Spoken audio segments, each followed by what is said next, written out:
What's going on, Pixel Hackers? Christian Lovrecich from PixlFeed here. In this video, we're going to talk about how to create a successful loyalty program for your brand. But before we get started, make sure to smash that like button, subscribe to the channel, and let's dive right in. So there are 3 ways that any marketing program or campaign drive financial impact. And that's going to be number 1, shifting customers' planned purchases into a different time period. What does that mean? We got to get in their head that anytime they need to buy this particular product or anything that's related to it, they need to come back and buy from you and you only. Number 2, convincing a customer to spend more during a planned purchase, meaning we have to get the most out of them when they come and visit your store, bringing our average order value up as high as we can so we can get the most out of them. And number 3, winning incremental purchases from that customer. What does that mean?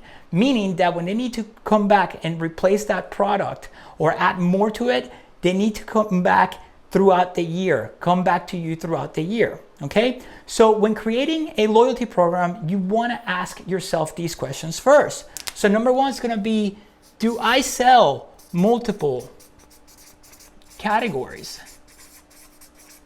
So for example, let's talk about a store like Target, right?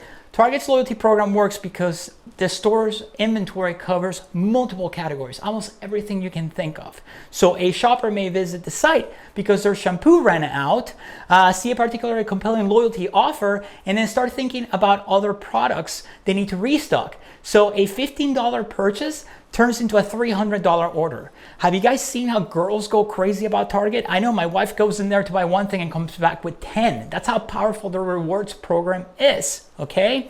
Well, what happens if you don't have multiple categories? Well, if you sell one particular product in one category, you may represent the customer's only purchase in that category for the entire year. You got to keep in mind that the average income bracket in the United States is between $40,000 to $60,000 a year. Meaning that after they pay their mortgage, they pay all their bills, they have around $1,200 on average to spend for the year. So even if a loyalty looks good, there won't be anything else on the customer's mental list that would justify adding more to their cart. So create products that complement your main category. Again, we're going back to the average order value. Think about the McDonald's example that I talk about all the time on this channel. When you're selling a burger, do you ask them, do you want fries with that? Do you want a drink with that, right? Sell the combo, offer the value behind it, okay? Number 2, are you selling a consumable product? Oh, I can't spell. So what is a consumable product? Think about something like coffee. Coffee is a daily habit. Think about, Starbucks. Everybody goes to Starbucks in the morning to get their fix, to get their coffee fix. Every time you drive by Starbucks in the morning, there's a line wrapped around the building because people need their coffee. They need to get it's become part of their daily habit. It's an addictive substance if you think about it, caffeine. So think about other products like beauty products.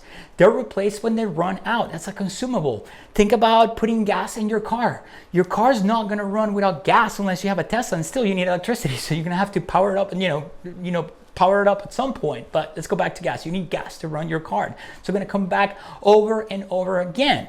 So if you sell something that's not consumable, it may take, years, months, or days before they replace it. So think about selling a watch. That watch, if you sell something that's high quality, it's not going to break down in a week or two, in a few months. I hope not. You're not selling anything like that. So it might take years before they come back and buy another watch from you. Okay, so keep that in mind when creating products and thinking about your loyalty program. And number 3, think about it. Do you have repetition? Do I have repetition? It makes them better candidates for the loyalty efforts. These products become habits before they run out. When they do run out, it's a built-in reminder to purchase again. And that repeat purchase is an opportunity for your brand to grow. It's an opportunity for you to lock them in. Consumable products also have a shorter purchase cycles, which makes them easier for you to offer loyalty perks to have them come back from you and those perks that feel meaningful and make financial sense to your customer. So take, for example, one of the most common loyalty schemes. Buy X, get one free. So if you were going to make X purchases within an amount of time anyway, get a freebie with it. And if you show that to the customer, it feels attainable and compelling. For example, so if you're selling shampoo, buy shampoo from me today and get a small bottle of conditioner for free. Only today until midnight. Now you're adding scarcity to that. Well, guess what? In the customer's head, they know they're gonna have to replace their shampoo at some point in the next week, 2, or the next month. So might as well pull the trigger and get something free out of it. That's an irresistible offer that you can offer with your loyalty program, okay? So now that we asked ourselves these questions, what does this mean for my loyalty program? If you want to create a loyalty program that has a meaningful impact to your bottom line, you need to design it to work with consumer behavior, okay? The perks should feel meaningful based on existing customer behavior. You can't make them jump through hoops. This means that what you sell is the most important factor in your success. So you see how it's all coming, everything together? All right, so now that we got this out of the way, things to keep in mind when creating your loyalty program. So a loyalty program won't overcome consumer behavior. Some products have a naturally higher purchase frequency than others, right? Again, remember the shampoo that's gonna run out or the watch that you're not gonna replace probably in years, right? And rewarding points for each purchase won't change. That's what a lot of these brands tend to do. It's like, oh, we'll give you points toward your purchase. Well, you want to stand out from everything else. So a loyalty program can't turn every customer into your best customer. Different customers have different levels of disposable income, right? Which affects their LTV, their potential LTV, lifetime value, right? So points-based loyalty programs often, incentivize the wrong type of customer. If you aren't careful, you'll end up paying more to retain margin-draining customers. So what you should do. So my favorite types of loyalty program, there's actually 3 of them, okay? And number 1 is gonna be tiered. What does that mean? Well, the more you spend, the higher your rank and the more stuff you get. Have you ever gone online to purchase some type of software, some type of service, and then, when you get to the pricing page, they have free, then they have $29.99, and they have $39.99, $59, $150. Well, based on the rank they choose, they get more for their money. They get more perks, and you show that in the list right in front of you so they can see everything that they're getting, okay?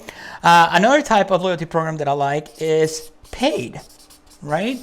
And paid is either pay a one-time fee or subscribe to your service, whatever you're selling. And what you do is to incentivize, you offer unique products, you offer early access, you offer a massive discount for them to stay subscribed and getting your products every week or every month or whatever it is. And last but not least, it's going to be value, right? And value, it doesn't reward the customer, but allows them to donate to a nonprofit or causes that they believe in. So think about it. If you have a brand that donates to save the turtles or the environment every time they purchase something from you, and there's another brand that sells the exact same product and they don't offer anything like that at all, and that customer is hardcore about the environment and saving the turtles, guess where they're going to buy from? They're going to buy from you because it makes them feel good. We love to feel good and giving back to the community.